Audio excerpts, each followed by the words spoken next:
वाराणसी के पुराने, शांत और पवित्र घाटों के पास एक युवा दुकानदार रहता था, राघव। लगभग 30 वर्ष की उम्र, पर चेहरे पर समय से पहले उतर आई थकान।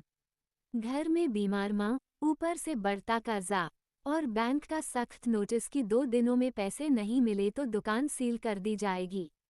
राघव ने बहुत संघर्ष किया था, पर हर तरफ से रास्ते बंद होते जा रहे थे। फिर भी उसके दिन की शुरुआत एक ही जगह से होती, पंचगंगा घाट के शिवलिंग के सामने 5 मिनट की मौन प्रार्थना। वह धीरे से कहता, भोले, अगर मैं गिर जाऊं तो मुझे थाम लेना। उसके शब्दों में दर्द भी था और भरोसा भी। एक शाम बैंक का कर्मचारी उसकी दुकान पर आया। अगर 2 दिन में पैसा नहीं दिया तो दुकान जब्त हो जाएगी। राघव की दुनिया एक पल में हिल गई। उस रात वह घाट पर जाकर देर तक बैठा रहा। पानी की लहरें किनारों से टकराती रहीं और उसकी आंखों से आंसू गिरते रहे।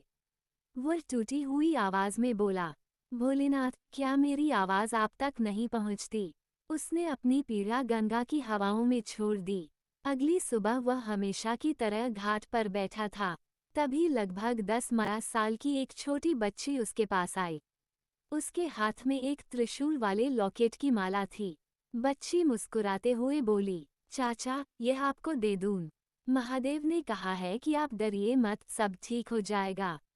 राघव हैरान रह गया। उसकी आंखों में वही सवाल थे, कौन है ये बच्ची, किसने भेजा है इसे? राघव ने माला स्वीकार कर ली। बच्ची मुस्कुराई और दौड़ते हुए गायब हो गई, जैसे हवा में घुल गई हो। उस मुस्कान में कुछ दिव्यता थी, जैसे वो कोई साधारण बच्ची न हो। दुकान पहुंचते ही राघव को पता चला कि शहर के एक बड़े व्यापारी को बहुत जरूरी सामान चाहिए था, और वह सामान पूरे शहर में कहीं उपलब्ध नहीं। राघव के पास वही सामान था, लेकिन मात्रा कम थी। उसके मन में माँ की दवा, कर्ज का बोझ और दुकान का भविष्य घूम रहा था।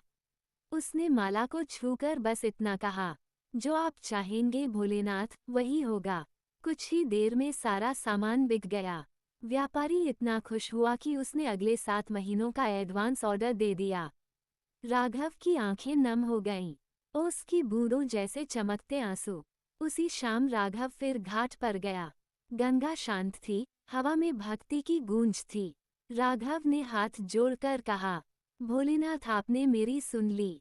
वो गर्दन से माला उतारने लगा, पर माला उतर नहीं रही थी, जैसे किसी अदृश्य शक्ति ने उसे रोका हो। तभी पीछे से किसी बच्ची की धीमी आवाज सुनाई दी, वह माला उन्हें मिलती है जो टूट चुके हों और जिन्हें महादेव स्वयं संभालते हैं। राघव मुड़कर देखता है, वही बच्ची खड़ी थी, लेकिन इस बार उसके पीछे तेज उजाला था, जैसे बारिश की बूंदों के बीच किसी शिवलिंग का दिव्य प्रकाश फैला हो। और देखते ही देखते बच्ची का रूप उस प्रकाश में विलीन होने लगा, जैसे वह कोई इंसान नहीं, बल्कि दिव्य रूप हो। राघव की आंखों से आंसू बहने लगे। वह समझ चुका था, महादेव स्वयं बालिका रूप में उसकी सहायता करने आए थे। कुछ ही दिनों में बैंक का कर्ज उतर गया। दुकान में भीड़ होने लगी। घर में फिर से मुस्कान लौट आई।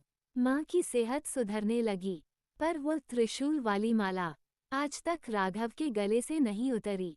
कोई उतार ही नहीं पाया, क्योंकि वह उसकी नहीं, महादेव की कृपा थी। राघव हर किसी को एक ही सीख देता, जब सब रास्ते बंद हो जाएं, एक रास्ता हमेशा खुला रहता है, महादेव का रास्ता।